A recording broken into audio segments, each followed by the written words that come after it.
So in the previous discussion, we have examined numerical methods used to summarize the data for one variable at a time. So in this section, we present the covariance and correlation in descriptive measures. So to illustrate these concepts, we have to consider the case of the sales manager of the bottled water who is in charge of we have the manager who is in charge of ordering bottled water to be purchased by the park customers.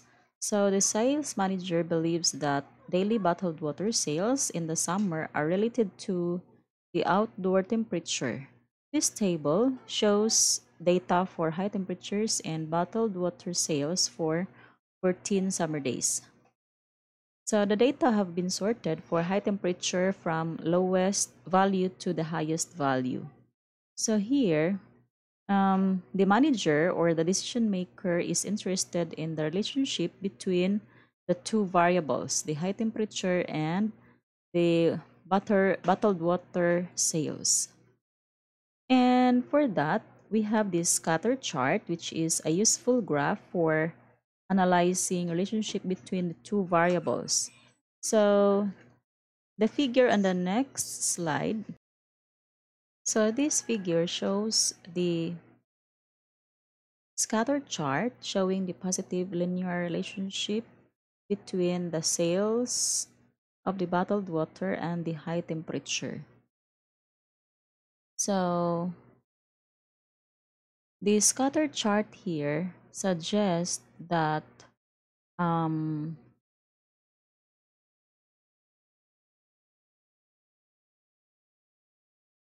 the daily high temperatures are associated with higher bottled water sales. So in this example, if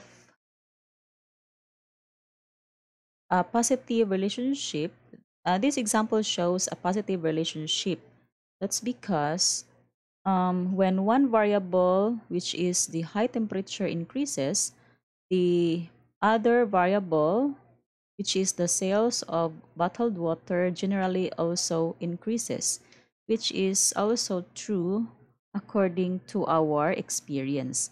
So if it's very hot, then you can consume a volume of water.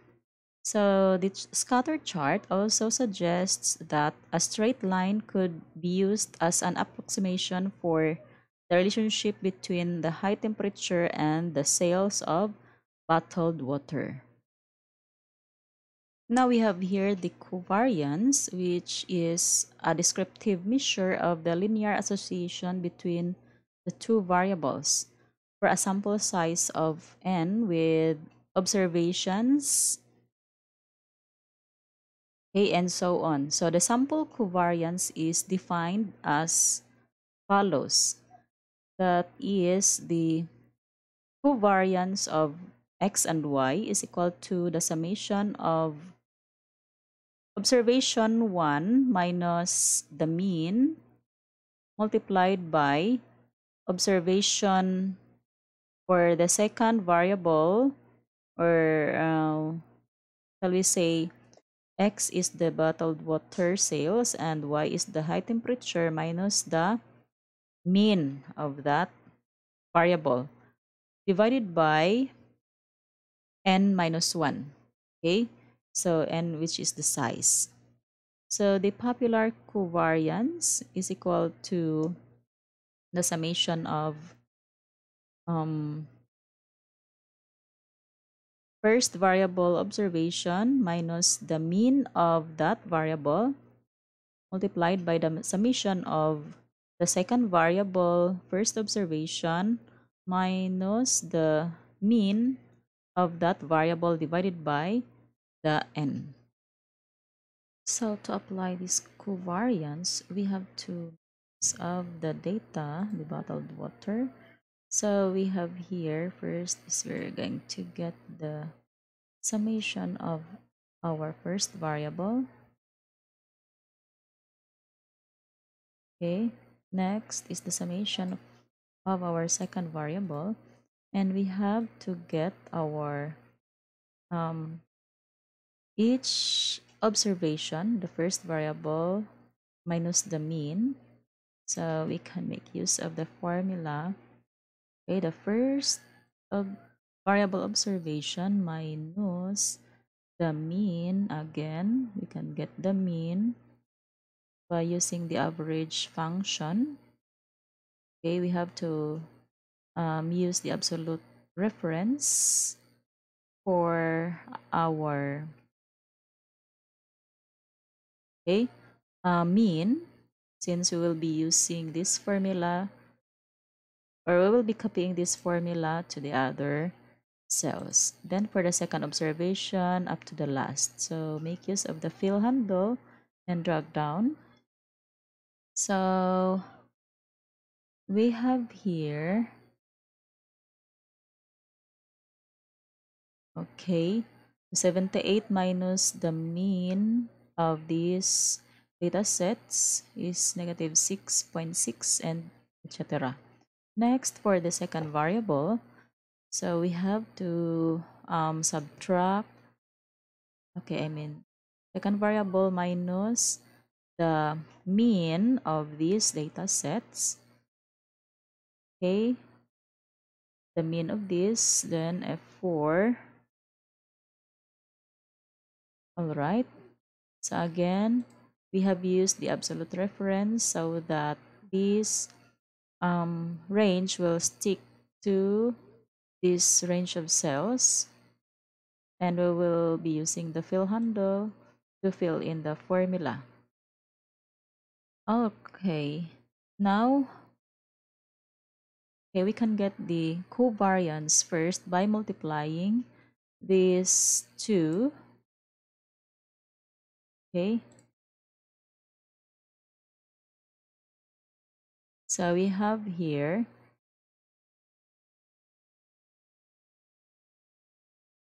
okay, so we can just simply copy and paste it here, copy and paste it here. Sorry.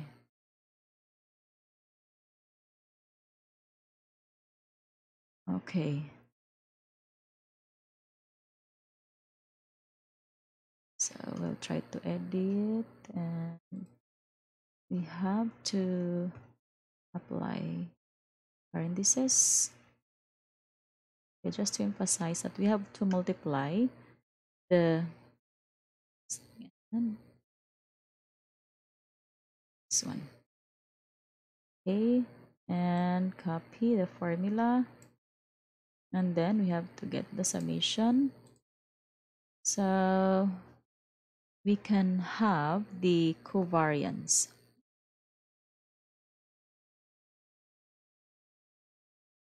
Okay, so the covariance is we can get by dividing the sum of these two variables, and okay, so that's equals this one divided by the number of observations minus one, or yeah, the size we have here. Since we have 14 days here, minus 1, so make it 13. So it's 12.8.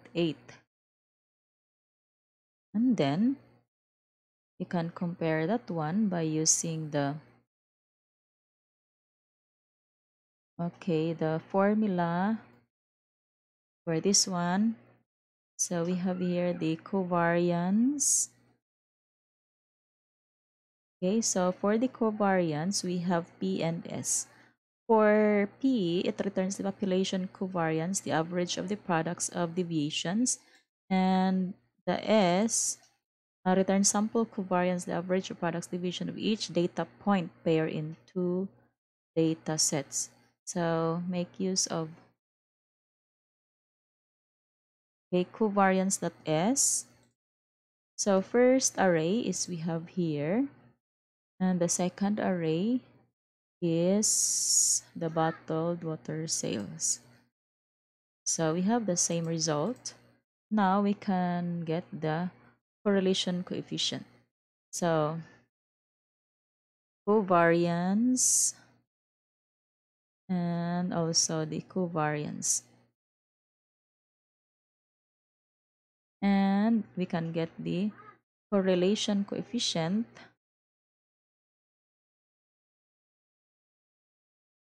Okay, correlation coefficient by using the formula is equal to Correl. So the Correl, sorry, returns the correlation coefficient between the two data sets. And the first array is the first variable data sets and the second variable data sets for our bottled water sales. And we have the correlation coefficient of 0.93.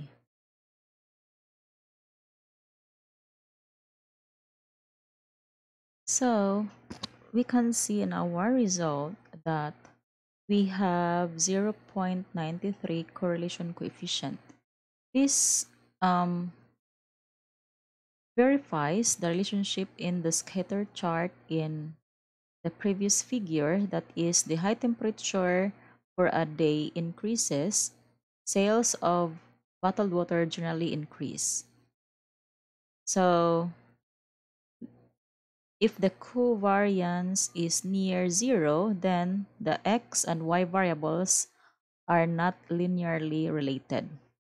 If the covariance is less than zero, then the x and y are negatively related, which means that as x increases, y generally decreases. So we have the less than zero covariance. So we have here the 12 covariance. So it's greater than zero. It indicates a positive relationship between the high temperature and the sales of bottled water. Okay.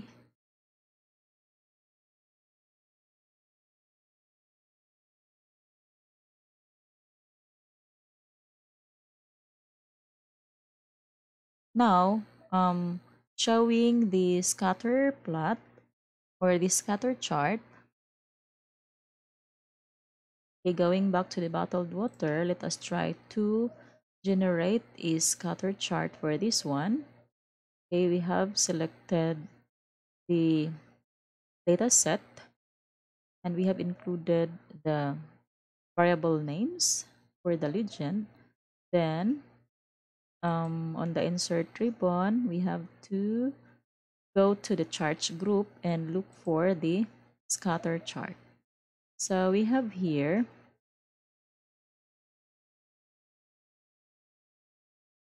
okay. So we have here the bottled water sales. Sorry. Okay, if ever we won't be including the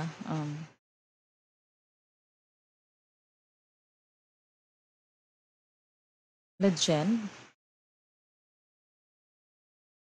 So it's linear the right. So which means that okay, um the covariance is positive.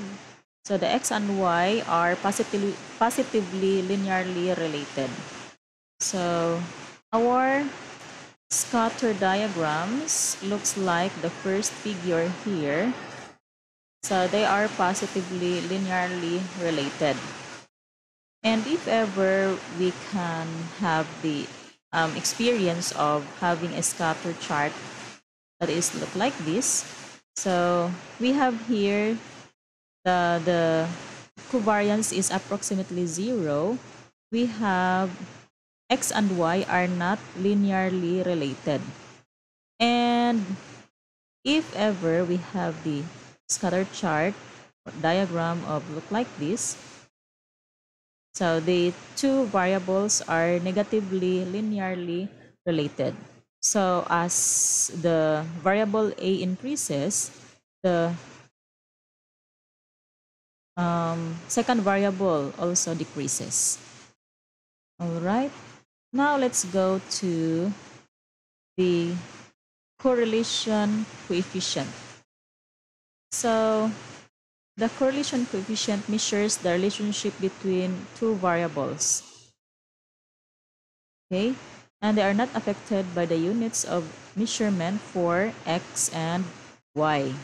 So the sample correlation coefficient will be measured by r sub x and y is equal to the covariance of x and y divided by the covariance of x and the covariance of y, where the rx, the r sub x and y is equal to the sample correlation coefficient, and s of x and y is equal to sample covariance, and S of x is equal to sample standard deviation of x, and S of y is the sample standard deviation of y. Now we have here the table of interpretation of the correlation coefficient. We have -1 is must be less than or equal to r, and r must be less than or equal to +1. That is the r value we have that shows the relationship between the x and y variables, and if it is less than 0, it's negatively linear, and if it's near 0, no linear relationship, and if it is greater than 0, it's positive linear relationship.